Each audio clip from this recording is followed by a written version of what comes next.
Our old friend Zero hasn't been seen in public since you left the States. That was over 10 years ago now. You suspected he was responsible for the accident at your base in the Caribbean. But at that point, Zero was already bedridden. So it never felt right to me that Zero gave the order. Now that I've seen the man Emmerich was working for, I'm sure he didn't. I know that man. He was our old friend's XO. A man without a face. Not one you want to look at anyway. Skullface. He's the one who destroyed your base 9 years ago. The unit he commands, XOF, was Cypher's strike force, but he's since split from Zero and used XOF to usurp control over Cypher itself. In other words, the Cypher we're hunting isn't Zero. Beyond Zero is a void that's even darker. Skullface.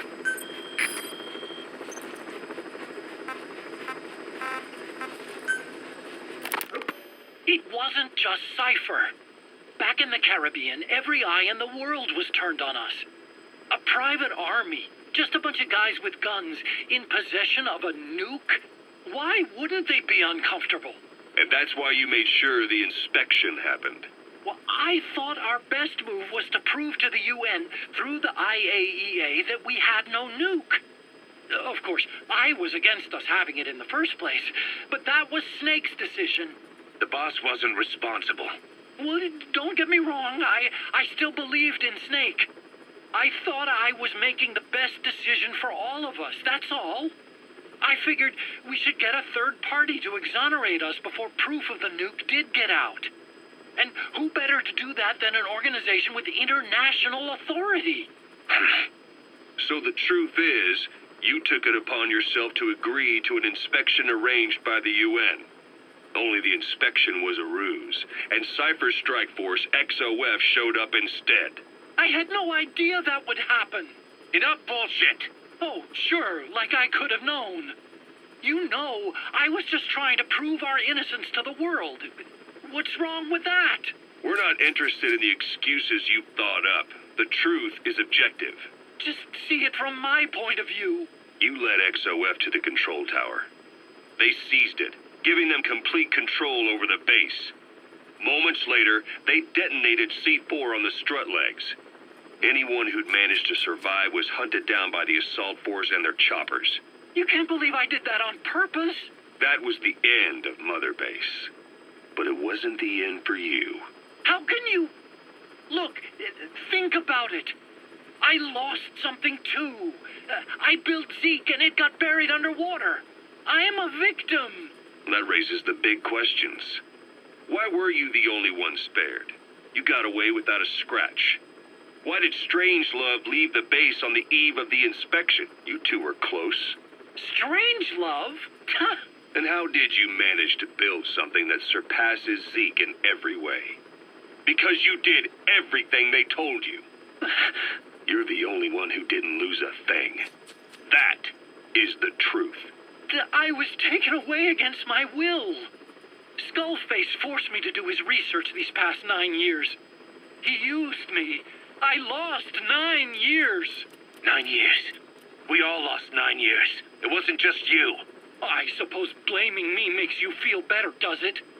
But who's gonna give me back all the time I lost? You're not getting anything back.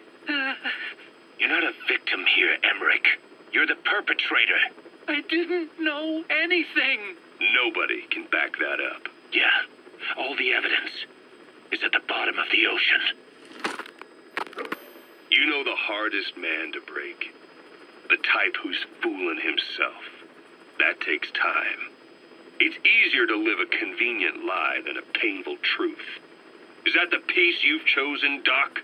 I'm not lying. Of course. Just let me check one or two things. On that day, you were in the control tower with them. Lucky you. That's how you got out unscathed. And you escaped on one of their choppers. Only you, right before the base went under. They had me blindfolded the whole time. I've never been so scared. The whole flight, I thought they'd kill me. But thinking of you kept me going. My comrades, all the way. And? There was a plane journey, and then we traveled by road. When they finally took off the blindfold, I was in kind of a warehouse, on the floor. Afghanistan, it was that research lab. I couldn't believe they'd taken me halfway around the world. And soon enough, he came. Skullface. He's the one who's really behind that Mother Base attack. He forced me into that research. What kind of research? He told me to build a bipedal walking tank for the Soviet Union. Like Peace Walker. A system that could fire an ICBM-class nuclear weapon. That's how the Sahelanthropus project got started. Sahelanthropus. Those AI weapons I'd made in Costa Rica were like toys by comparison. A whole world apart from reptilian four-legged crawling and that ridiculous hunched-over bipedal waddling.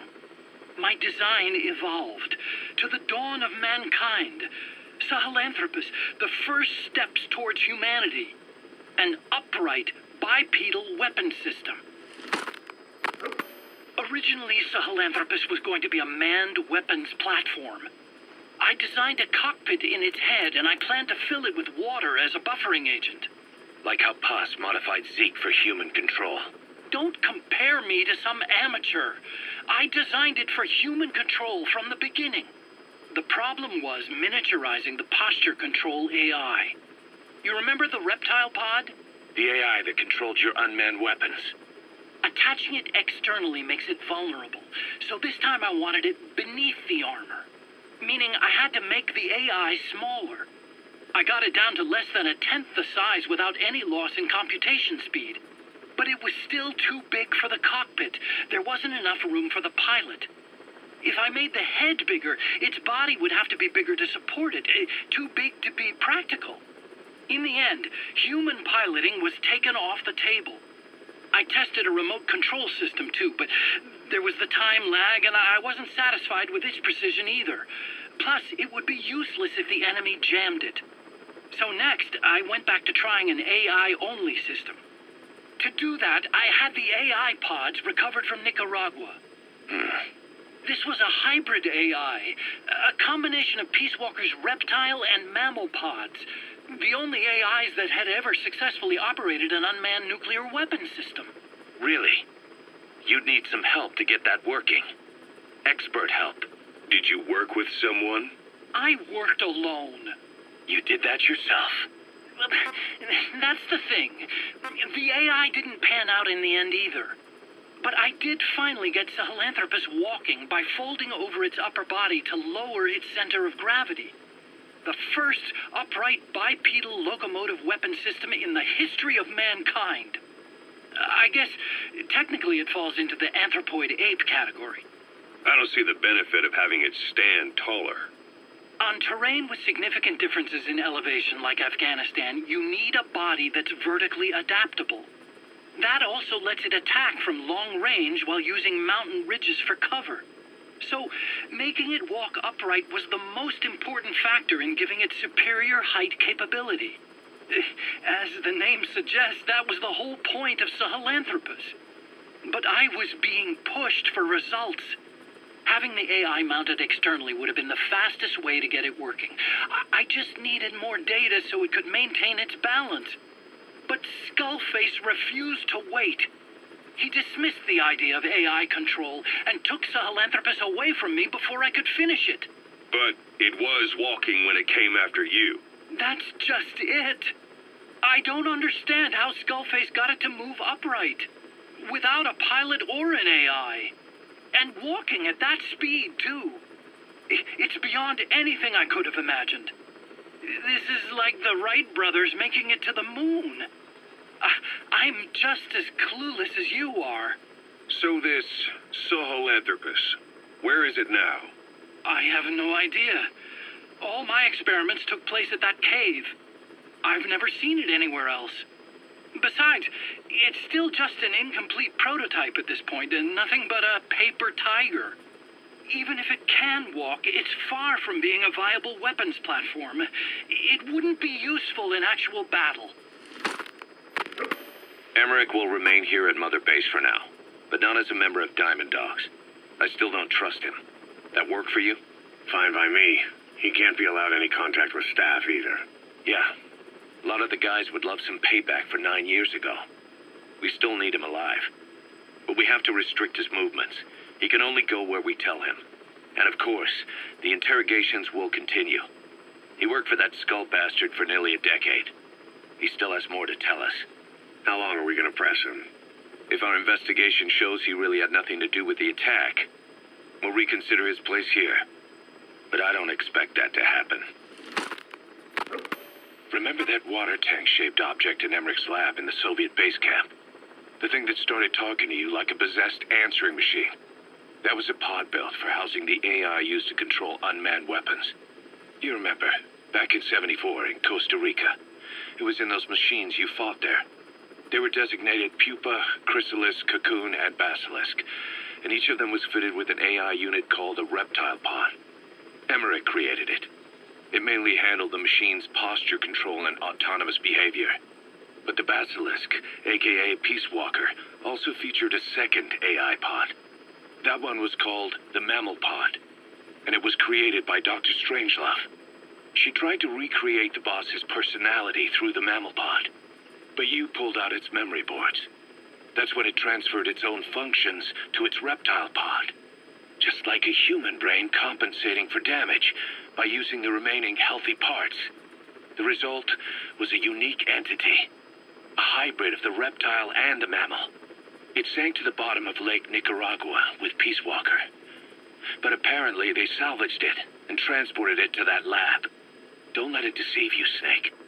It may sound like the boss, but it has neither a personality nor a will. Like Emmerich says, it's just a machine. Ever since the attack on your unit 9 years ago, the name Big Boss has become known the world over.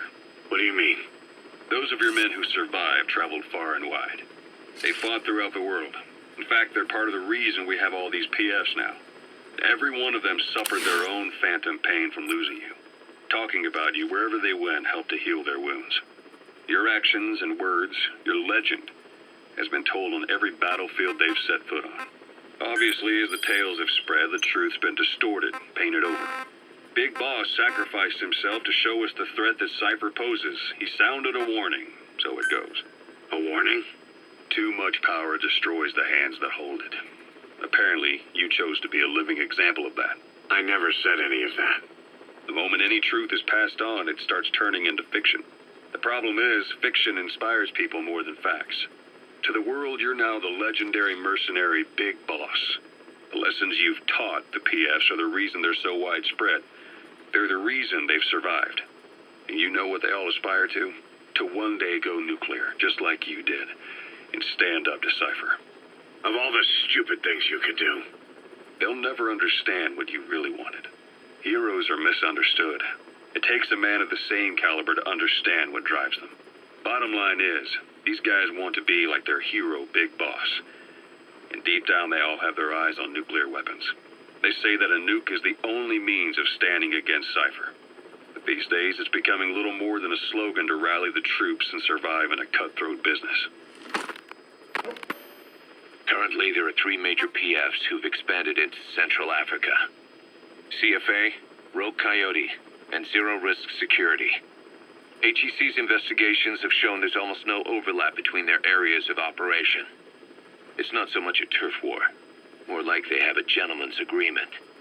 If you do cross paths with them, you probably won't have to face more than one at a time. Still, don't expect a walk in the park. The CFA, Contract Forces of Africa. These guys are a major player. Their head office is in Pretoria, South Africa. That's also where the South African Defense Force is headquartered. We think the two are closely connected. An HEC investigation revealed that most of the CFA's operators are former SADF soldiers. South Africa has been locked in struggles with neighboring regimes for years. That means constant action. And we know better than anyone that's the best kind of training. A company drawing its recruits from hardened military vets. You can bet they know how to handle themselves. Do not underestimate them. Within the CFA is a company of soldiers made up mainly of locally hired operators. They speak Afrikaans to communicate with personnel from the CFA, but if you notice any speaking the local language, that's them. Though hired from the local population, they were originally part of a paramilitary group, so they'll have plenty of combat experience. And unlike their days shooting junkyard rifles out of beat-up pickup trucks, the CFA now supplies them with the latest gear from the West. On top of that, they've been combat trained by the South African Army. All that adds up to a much stronger fighting force. So don't brush them off. Look at the Angola-Zaire border region. The East bank of the Munene River in particular. It's a microcosm of a problem that stretches all across Africa. There's a civil war going on in Angola, fought between the government MPLA and the Western-backed UNITA. Zaire is still a dictatorship under President Mobutu, but numerous uprisings have broken out in its remote regions. With all the trouble elsewhere keeping their hands full, neither government has control over their side of the border. They depend on militias and PFs, as do the rebels. Government forces, guerrillas, militants, groups of all shapes and sizes hawk whatever resources they can to hire PFs. Conflict brings PFs. PFs expand the war zone, and more conflicts erupt in a continuous chain reaction. Sounds like our kind of work. Mother Base could grow by leaps and bounds.